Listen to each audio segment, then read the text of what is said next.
nostalgia isn't entirely unlike a rose. Grab it too tightly, and you'll prick yourself on its many barbs, and its plucked beauty will fade and sour. Instead, a good creator knows the tenuous nature of a beloved past, and treats nostalgia with an appropriate delicacy. This is how director Hiromasa Yonabayashi presents Mary and the Witch's Flower, the debut feature of Studio Ponoc, as a respectful homage to his past, but more importantly, an exciting promise of the future.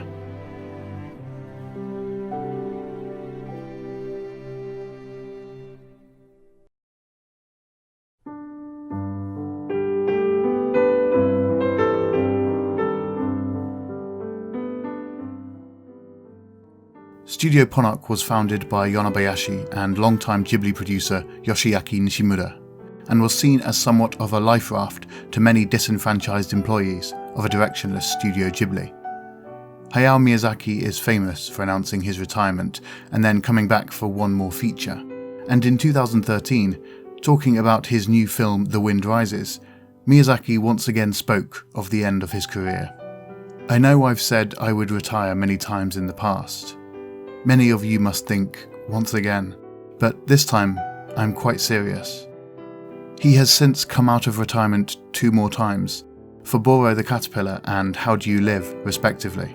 This is of course fantastic news for fans of his phenomenal portfolio, but it's been a tumultuous few years for the beloved animation house, who for a while simply stopped making movies.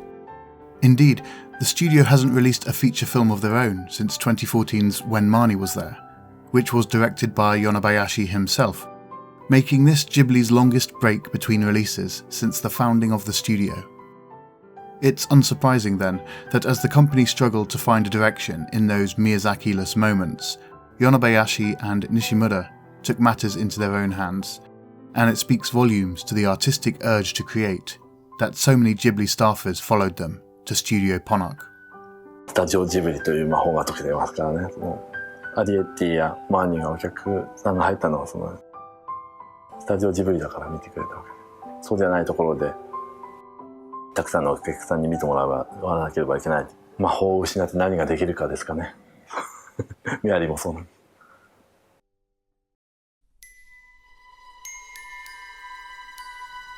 Mary and the Witch's Flower is a faithful adaptation of Mary Stuart's book, The Little Broomstick, about a girl who is whisked away to a magical academy for young witches and warlocks.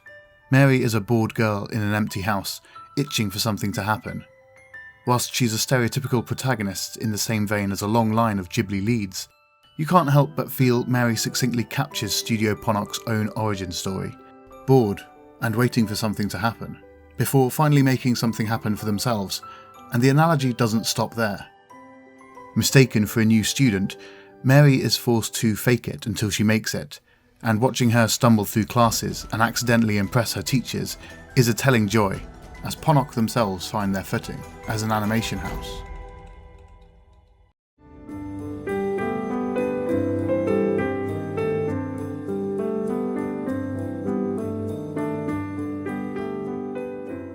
In a fascinating interview with The Verge, Nishimura commented that Miyazaki and fellow figurehead Isao Takahata were making significantly different movies compared to when they first started out. Where once they had made films of lively people meeting for the first time, they now focused on stories of people parting, of saying goodbye. It's an understandable evolution, but Nishimura wanted to move away from goodbyes and once again say hello in the movies he made. He wanted to direct the type of movies Studio Ghibli had earned their name making. As much as I loved Princess Kaguya and The Wind Rises, I too longed for the nostalgia of Studio Ghibli's early years, of the fantasy films that I'd fallen for decades ago, and I was immediately hooked when Mary, for the first time, flies from the earth, leaving all that is mundane and normal below, and races towards a world dripping with imagination.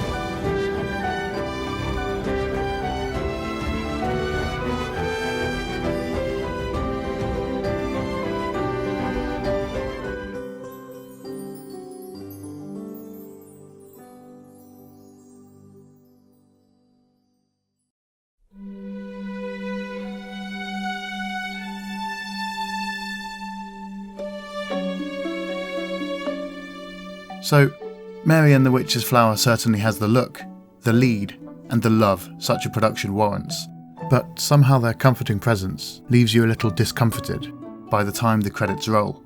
At first blush, Ponoc's debut feature can feel like a shameless knockoff, but it's an unfair complaint to level at someone who has been animating, directing, and learning in the House of Ghibli for the last 2 decades. To expect Yonebayashi to change now is unrealistic.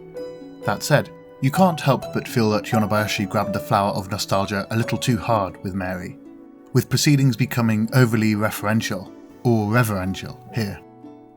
It's full of homages to numerous Ghibli greats, including Spirited Away, Howl's Moving Castle, Princess Mononoke and, of course, Kiki's Delivery Service. And whilst some of these are likely coincidences, there's enough to verge on actual theft, not unlike Mary's actions throughout the film. That's stealing, Mary.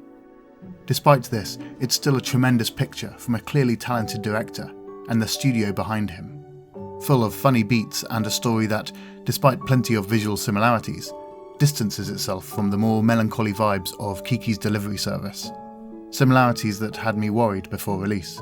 Refreshingly, Mary is somewhat of an anti-Kiki, bull-headed, unflappable and single-minded, though the two do share a hilariously clumsy streak.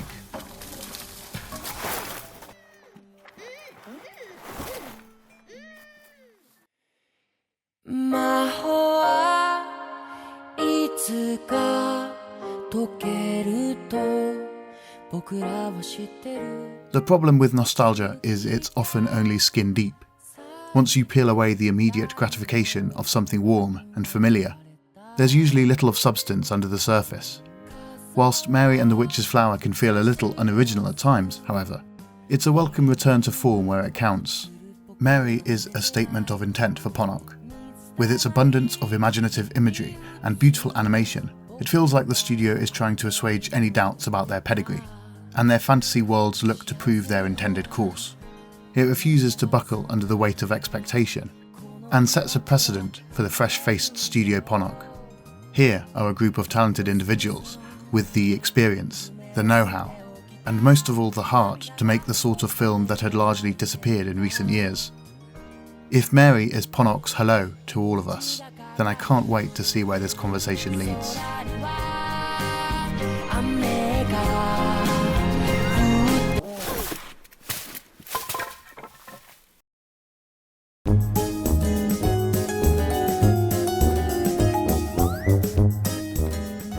As always, thanks for watching. I had a whole heap of fun putting this one together, and want to thank everyone who helped shape the script over on the Beyond Ghibli Discord. I have another shorter project coming whilst I work on my next big video, and if you want to help decide what that might be, head over to the Patreon and have your say in the upcoming poll. If, instead, you think I should do another video on Mary, only this time not say the word Ghibli once, hit the like button, and I'll attempt that utterly impossible task.